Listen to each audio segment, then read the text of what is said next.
amma Finfinnee keessa waggaa hedduu jiraatetti illee akkamiin ibsu waan kana? Egaa Bishooftutti iyyuu kabajuun rakkoo ture.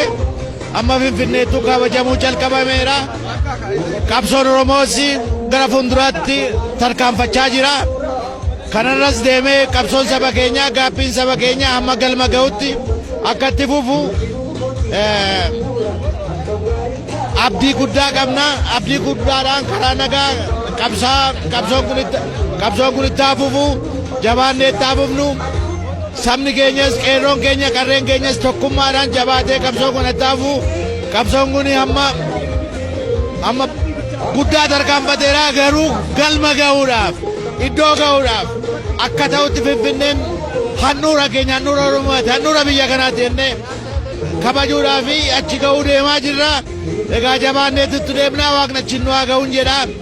Jabaannee qabsoon itti fufuun jedha. Waa'ee tokkummaa kana kaasuun keessan eeganollee irreecha galmee addunyaa irratti illee galmeessuuf deekamaati kan jiru tokkummaa Oromoo jaalala Oromoo dhiifama Oromoo akka ibsu gochuudhaan addunyaan illee akka fakkeenya gaarii godhee hambaa addunyaa akka gochuuf dargaggoota irraa hawaasa irraa hayyoota irraa mootummaa irraa maaltu hojjetamuu qabeettan?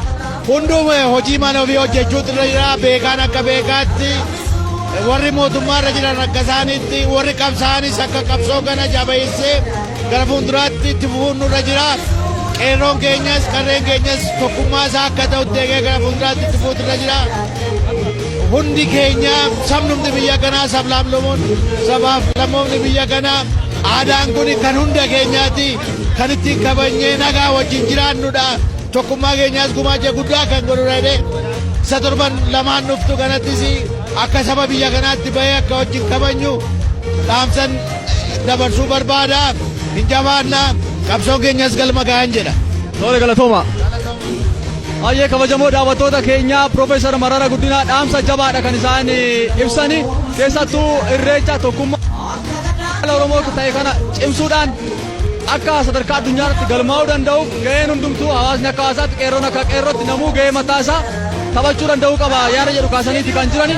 Kana dura irreechi Bishooftutti kabajuun rakkisaa ture amma garuu immoo Finfinneetti kabajuun dhufneerraa kun seenaa keessatti waan guddaadha jechuudhaan kaasaniiti kan jirani. Egaa goolabamaati kan jiru fiigichi seena qabeessa ta'e kun jechuudha. Sirnoota kana booda afanis mee namoota dhufnee kan simbiraan geenyu ta'a. Nu wajjin tura ammas. Mootiin gibees shanii kootu dikkitti kootiin si beekanii kootu dikkitti anaan si beekanii.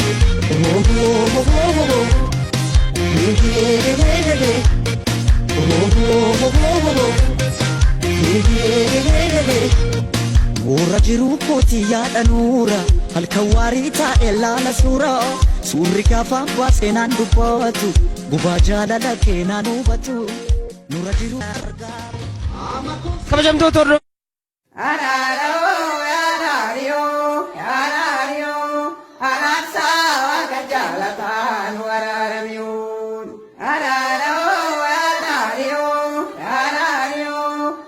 Baga gammadde obse.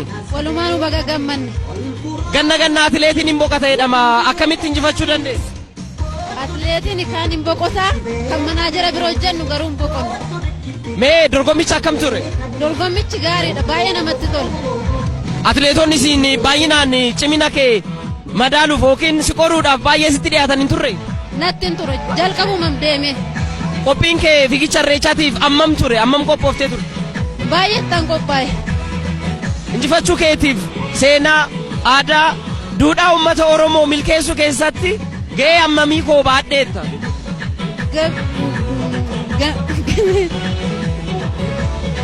Baay'ee natti tole baay'een gammade bakka. Miirri kee maal fakkaata fuulduratti yoo irreecha fulbaana 24 dorgomamuuf qophiin kee maal fakkaata dhaamsi ati atileetota birootiif dhaamtullee yoo jiraata? Atileetonni biroollee akka dhufan hirmaatanii akka isaan itti kakka'an bakka natti tola. Baga gammaddee milkaa'ii fi tapha'i. Ameesin illee milkaa'ii fi taphaa. Kabajamtoota hordoftoota keenya egaa fiigichi nageenya irreechaa hirmaattonni ammallee galaati kan isaan jiranii haga ammaa dorgommichi hin xumuramne atileetonni injifatan adda ba'anii atileetonni xumuranii jiru. Kanneen seenaadhaaf duudhaa aadaa uummata kana galmaan ga'uuf fiixaan baasuudhaaf itti qophaa'anii halkan barii ba'anii amma kutiin itti fufaa jirantu jiru.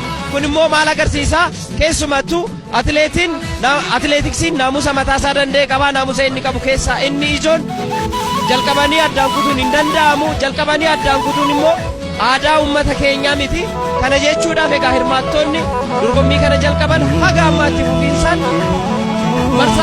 marsuu qaban fiiganii xumuraatii jiru egaa tamsaasni kallattii keenya ammas akkumatti fufeetti jira faana tura. Jedheeti suuf miti naan dubbadha har'a akka kaleessa miti.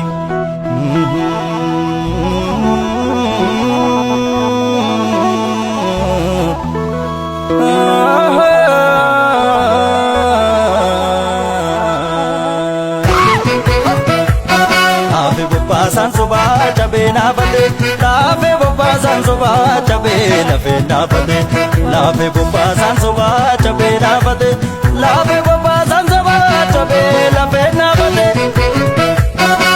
oya barbada duga mullate oya barbada duga gange mullate oya barbada duga mullate oya barbada duga gange mullate. finfinnee irratti wal agarraa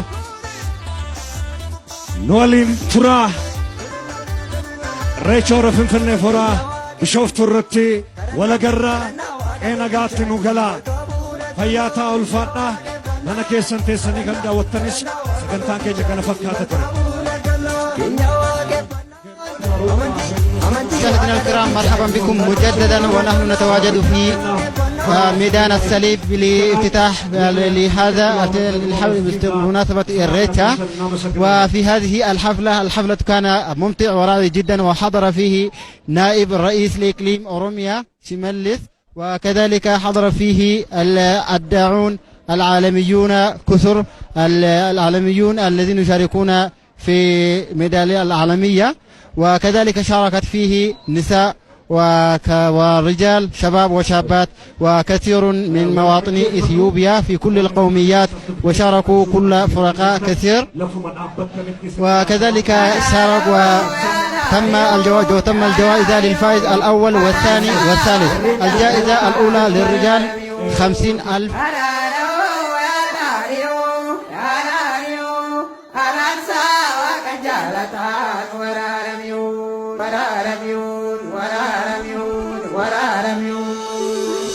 Gabizayo,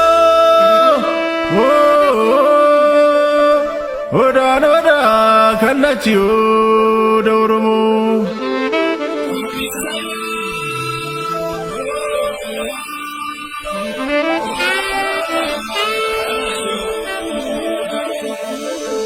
Muchano vi daratuda, gadano vi marartuda. Oda berbirsiyo da borana.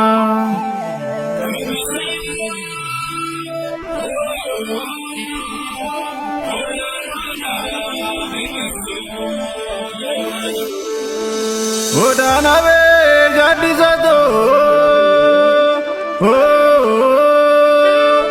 abba zera colorado.